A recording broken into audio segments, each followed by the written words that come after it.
आप कुछ बताइए उसके बारे में। IRFC में बहुत लोग फंस गए हैं सर। 135 पे लिया है आपने, है? जी सर। कब तक होल्ड कर सकते हैं सर? सर होल्ड तो कर सकता हूँ 1-2 साल, कोई प्रॉब्लम नहीं है।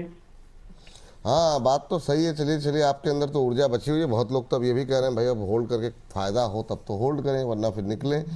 मैम, अब सबके लिए आखिरी उम्मीदें जो है ना वो बची हुई है बजट को लेकर के, और वो बिल्कुल जी। हम नज़दीक में हैं। क्या टिप्पणी रहेगी मैम IRFC को लेकर के? क्या करना चाहिए अंकुर जी को? अंकुर जी के लिए क्या सलाह है आपकी? 1 महीने में 9% टूट गया। यस, अंकुर जी थोड़े दिन और सब्र रखिए, बस वही एक चीज बची हुई है।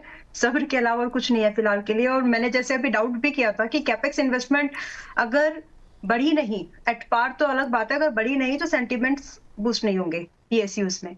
नाउ IRFC की अगर मैं बात करूं तो मैक्सिमम मुझे नहीं लग रहा कि अगले जनवरी तक ये 100 के नीचे नहीं जाना चाहिए।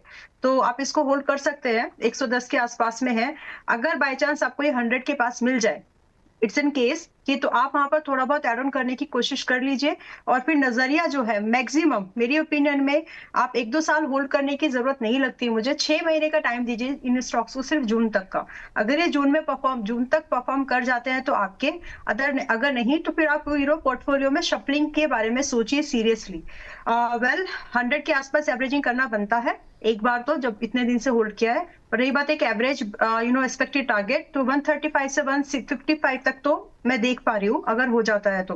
वेल, स्टॉप लॉस जरूर ध्यान में रखिएगा। 90 रुपए का एक स्टॉप लॉस है इन ऑल द केसेस। चाहे अब आप इसमें एवरेज करें या नहीं करें, तो टाइमलाइन भी डिसाइड रखिए। जून से ज्यादा की जरूरत नहीं है, 2 साइकिल तो दो और इसमें हम लोग कटर्स दे सकते हैं। चलिए ठीक, ये बात यहाँ जी। पर